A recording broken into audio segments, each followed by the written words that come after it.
ऋषि मुनि एवं शास्त्र में यह ज्ञात होता है कि अगर जाने अनजाने में किसी से पाप कर्म हो जाए तो उसका प्रायश्चित करने से पाप कम हो जाते हैं।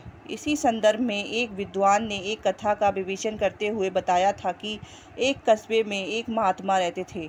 उसी कस्बे में एक वेश्या रहती थी। महात्मा जी अपना कार्य करते थे और वह वेश्या अपना कार्य करती थी। यानी महात्मा जी लोगों को अच्छी शिक्षा और ज्ञान का उपदेश देते थे और वेश्या अपने धंधे में लिप्त रहती थी। लेकिन वेश्या रोज़ाना सुबह के समय जब नहा धोकर धंधे पर बैठती थी तो उससे पहले 2 मिनट भगवान की मूर्ति के सामने बैठकर अपने अपराधों की क्षमा मांगती, फिर अपने धंधे में लिप्त हो जाती। उसके धंधे से कस्बों में तरह तरह की अफवाहें फैलने लगीं। तब एक दिन महात्मा ने उसे अपने आश्रम में बुलाया और समझाया कि यह तुम गलत कार्य कर रही हो, इसमें तुम्हें बहुत भारी पाप लग रहा है, इसलिए तुम यह गलत धंधा छोड़ दो। वेश्या ने कहा, महात्मा जी, अगर मैं अपना धंधा छोड़ दूंगी तो भूखी मर जाऊंगी। तब महात्मा ने समझाया, भगवान पर भरोसा रखो, वही तुम्हें आहार देगा। वेश्या ने उनकी बात मानकर धंधा छोड़ दिया।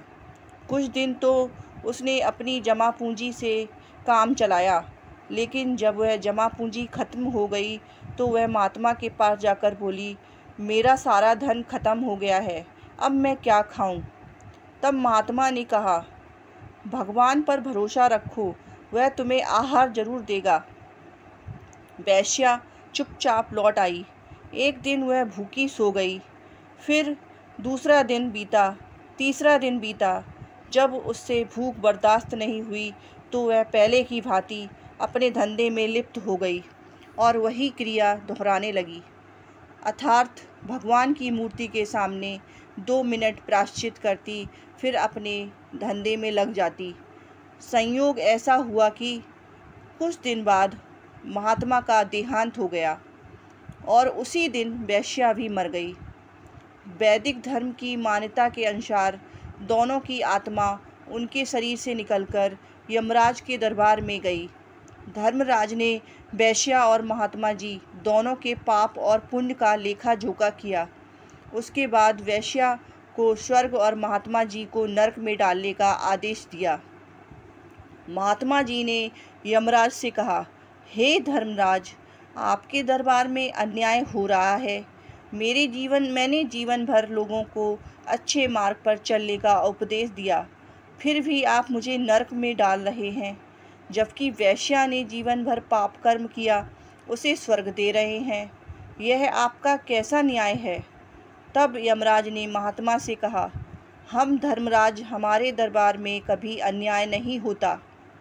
देखो, उधर पृथ्वी लोक में आपके शरीर को लोग गाजे बाजे के साथ दफनाने ले जा रहे हैं। वहाँ आपकी मजार बनाकर पूजा किया करेंगे। चूँकि आपके शरीर ने आपके मुँह ने प्रवचन किया था, इसलिए आपके शरीर की सद्गति हो रही है। लेकिन आपके मन में परमात्मा के प्रति वास्तविक प्रेम नहीं था, बल्कि आपके मन में नाम कमाने की, चारों ओर प्रसिद्ध होने की लालसा थी। आत्मा से कभी आपने परमात्मा का सुमिरन नहीं किया, इसलिए यहाँ नरक में डाले जा रहे हो।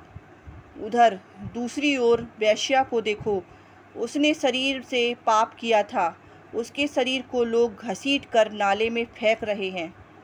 उसके शरीर की चील कौवे खाएंगे, लेकिन वह धंधे पर बैठने से पहले 2 मिनट ही सही, किंतु सच्चे मन से भगवान की मूर्ति के सामने बैठकर अपने पापों का प्रायश्चित करती थी। इसलिए उसकी आत्मा को स्वर्ग प्राप्त हो रहा है। प्रायश्चित करने से सारे पाप नष्ट हो जाते थे। यह बात आप भी भली भांति जानते हैं, किंतु आप में तो नाम कमाने का भूत सवार था। अतः जिसने जैसा किया उसे वैसा मिला। अगर आपको मेरी ये कहानी अच्छी लगी हो तो मेरे चैनल को subscribe, like, comments and share करें। Please, thank you.